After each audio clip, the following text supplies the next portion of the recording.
তো দেখো রসগোল্লাগুলো কিন্তু কত বড় বড় হয়েছে, কত সুন্দর হয়েছে, একদম নরম তুলতুলে কিন্তু রসগোল্লা। তো এখন আমি গ্যাসটা বন্ধ করে দেবো, দিয়ে কিন্তু একটা প্লেটে আমি নামিয়ে নেব। তো দোকান থেকে না কিনে কিন্তু এরকম একটু বাড়িতে বানিয়ে খেয়ে দেখবে, খুবই ভালো লাগে বন্ধুরা, একদম নরম তুলতুলে। প্লেটে কিন্তু নামিয়ে নিয়েছি, আর কত সুন্দর হয়েছে বন্ধুরা, একদম পারফেক্ট নরম তুলতুলে হচ্ছে রসগোল্লা। তোমরাও কিন্তু বাড়িতে এইভাবে, এই ভিডিওটা দেখার পরে কিন্তু এইভাবে বানালে তোমাদের রসগোল্লাও কিন্তু একদম পারফেক্ট হবে। খুব অল্প উপকরণে কিন্তু এই নরম তুলতুলে পারফেক্ট রসগোল্লাটা আমি বানিয়েছি। এখন তোমাদের কেটে দেখাবো যে কেমন হয়েছে। নমস্কার বন্ধুরা, তোমাদের সবাইকে অনেক অনেক স্বাগত জানাই বন্যা রান্নাঘরে। আজকে আমি তোমাদের সঙ্গে শেয়ার করব হচ্ছে রসগোল্লা রেসিপি। এখন তো রাক্ষাবন্ধন চলে এসেছে সামনে, আর মাত্র 2 দিন বাকি। তো সেই রাক্ষাবন্ধন উপলক্ষে কিন্তু আমি তোমাদের বানিয়ে দেখাবো রসগোল্লা, খুব সহজভাবে আর বাড়িতে থাকা উপকরণ দিয়ে কিন্তু পারফেক্টভাবে রসগোল্লা বানিয়ে তোমাদের দেখাবো বন্ধুরা। যে সকল বন্ধুরা নতুন ফেসবুক থেকে দেখলে অবশ্যই পেজটি ফলো করবে, আর ইউটিউব থেকে দেখলে অবশ্যই চ্যানেলটি সাবস্ক্রাইব করবে। তো চলো শুরু করি কীভাবে আমি বাড়িতে পারফেক্ট রসগোল্লা বানাই। তার জন্য কিন্তু আমি এখানে 1 কিলো গরুর দুধ নিয়ে নিয়েছি, এই যে। তো এখন আমি ছেঁকে কড়ার ভিতর ঢেলে দেবো, এই যে।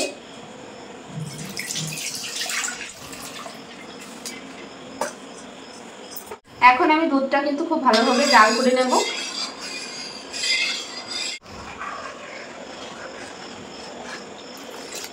দুধ কিন্তু খুব ভালোভাবে ফুটিয়ে নিয়েছি, এই যে। তো এখন আমি ছানাটা কেটে নেব। তার জন্য আমি এখানে যে ভিনিগার নিয়েছি, এখান থেকে কিন্তু আমি 2 চামচ ভিনিগার দিয়ে দেব।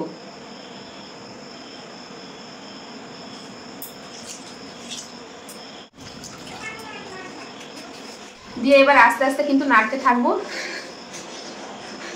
তো দেখো কিন্তু ছানা কিন্তু এই যে কেটে গেছে, এই দেখো, এই দেখো কত সুন্দরভাবে কিন্তু ছানাটা কেটে দিয়েছে।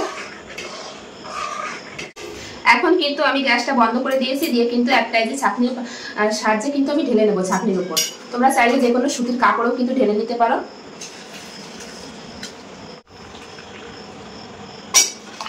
ছানাটা কিন্তু আমি একটু ঠান্ডা জল দিয়ে ধুয়ে নেব খুব সুন্দর করে। এখন আমি কিন্তু জল দিয়ে খুব ভালোভাবে ছানাটা ধুয়ে নেব।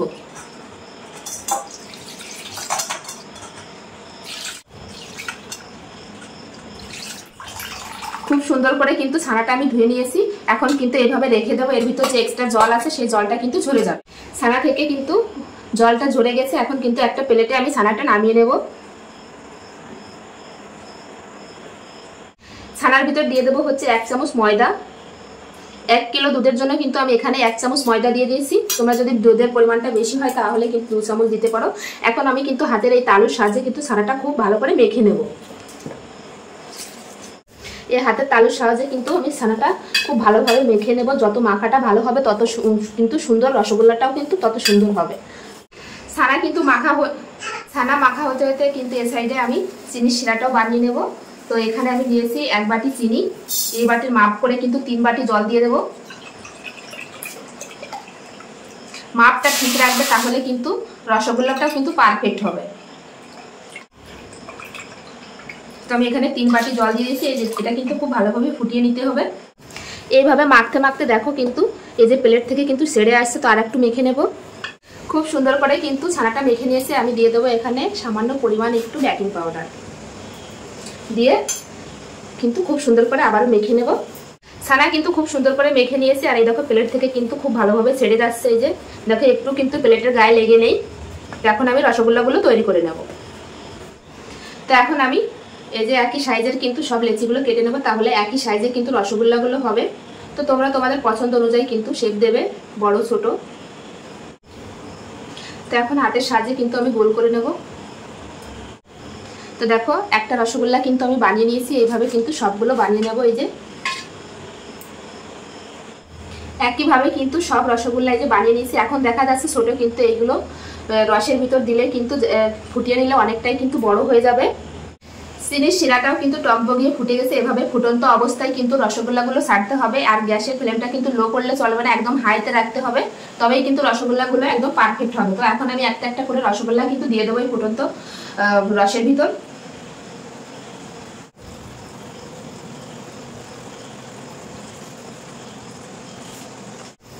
তো এইভাবে কিন্তু আমি 15 থেকে 20 মিনিট এইভাবে ফুটিয়ে নেব। আর দেখো কিন্তু রসগোল্লা দেওয়ার সাথে সাথে কিন্তু এই যে বড় হতে শুরু করে দিয়েছে, এই দেখো এইভাবে কিন্তু ফুটাতে থাকবো আমি। তো মাঝে মাঝে কিন্তু এরকম একটা ছাঁকনির সাহায্যে কিন্তু এইভাবে একটু নেড়ে দিতে হবে, এই যে। এবার আমি কিন্তু একটু 10 মিনিটের জন্য ঢাকা দিয়ে দেবো। 10 মিনিট হয়ে গেছে, এখন আমি ঢাকনাটা খুলে দেখবো। তো দেখো বন্ধুরা কত বড় বড় হয়েছে আর কত সুন্দর হয়েছে রসগোল্লাগুলো, দেখো কত সুন্দর কিন্তু হয়েছে। তো দেখো রসগোল্লাগুলো কিন্তু কত বড় বড় হয়েছে আর কত সুন্দর হয়েছে, একদম নরম তুলতুলে কিন্তু রসগোল্লা। তো এখন আমি কিন্তু নামিয়ে নেব।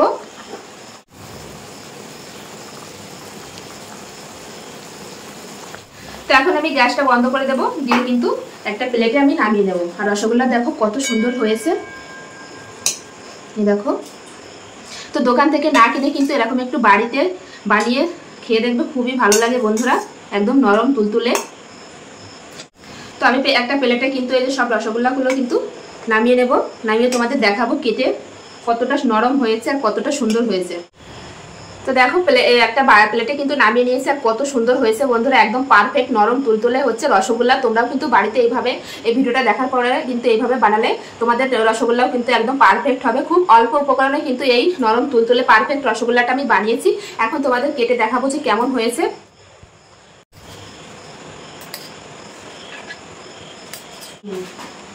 তো